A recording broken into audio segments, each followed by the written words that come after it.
Dr Maxime Bourdon. Aujourd'hui, je vais vous présenter une chirurgie implantaire par navigation guidée avec la technologie X-Guide. Donc, la première étape, nous allons confectionner une clip de positionnement. Elle a eu le temps de réchauffer. C'est une pâte thermoplastique qui a réchauffé dans le bain-marie à 150 degrés. Donc, on la sort et on la laisse refroidir quelques instants. On va sentir que c'est chaud un petit peu.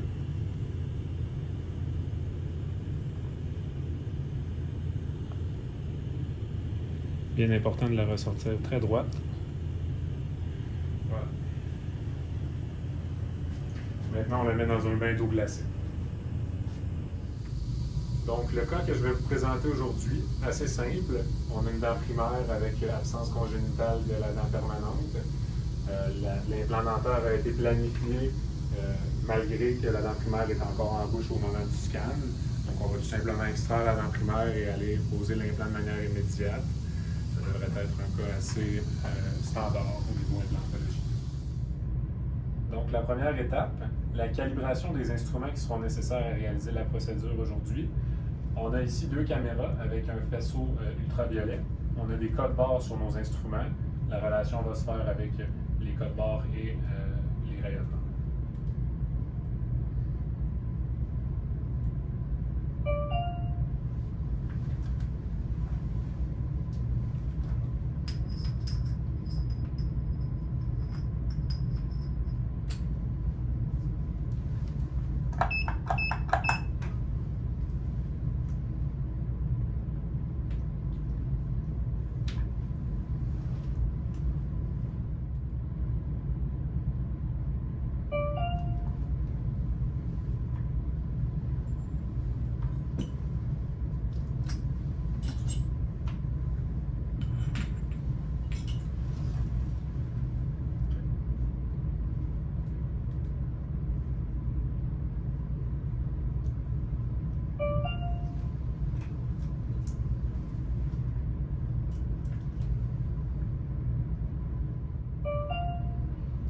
Okay. La calibration est complétée. On voit que c'est quand même assez simple comme procédure. Donc, la dent est extraite. La clip de positionnement est en bouche. On est prêt à commencer le forage. On va aller mesurer la longueur de notre premier forêt. Ça va être une étape qui va être à répéter entre chaque forêt. Voilà, la longueur est mesurée. Ensuite, je vais aller vérifier si on est effectivement à la bonne longueur en touchant à une dent.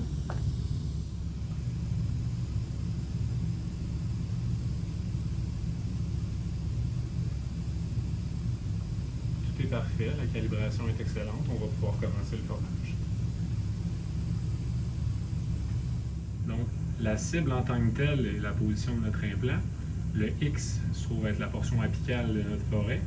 Puis le vert, le rond vert, se trouve être la portion qui est près de la pièce à main. Donc, il faut aligner tout ça. Puis ensuite, on peut commencer à forer. Notre longueur de forage est indiquée par le cercle autour.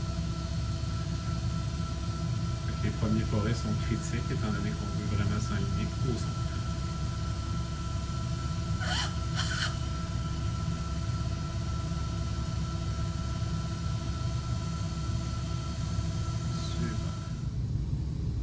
Je viens de changer de forêt. Même étape, même procédure. Nous allons recalibrer la longueur, remesurer plutôt la longueur de mon forêt. Voilà. Le même principe, je vais aller valider sur les dents que la calibration est encore à point. Donc ça c'est impeccable. Je vais valider avec une autre dent. Ça c'est impeccable. Donc on peut continuer notre forage.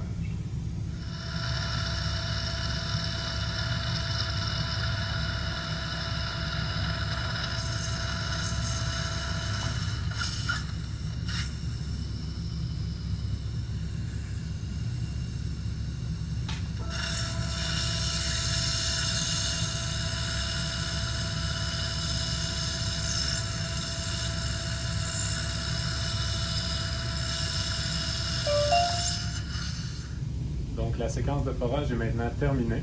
On a l'implant. Il sera mesuré comme toutes les autres forêts. Puis l'implant sera placé de manière guidée comme toutes les autres forêts.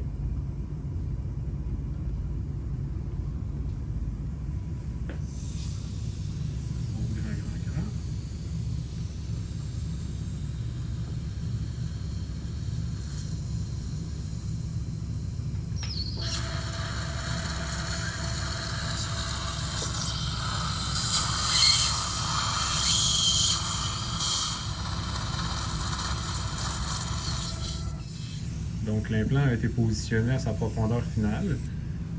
Ici, on a un pilier on-one qui va nous permettre, premièrement, qui va servir de pilier de guérison. Et deuxièmement, ce sera un pilier qui ne sera jamais déconnecté de l'implant. Donc, ça va permettre une intégration au niveau des muqueuses. Puis l'empreinte pour l'implant sera prise directement sur la tête de ce pilier. Donc, on a déjà une belle forme d'émergence pour la future couronne avec ce pilier.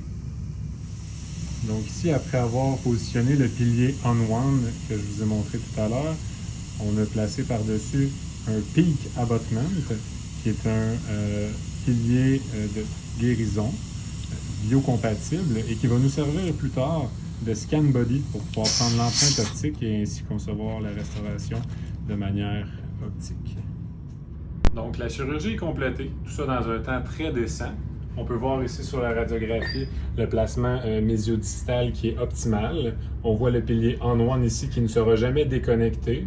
Donc l'interface implant-pilier va rester intacte comme ça.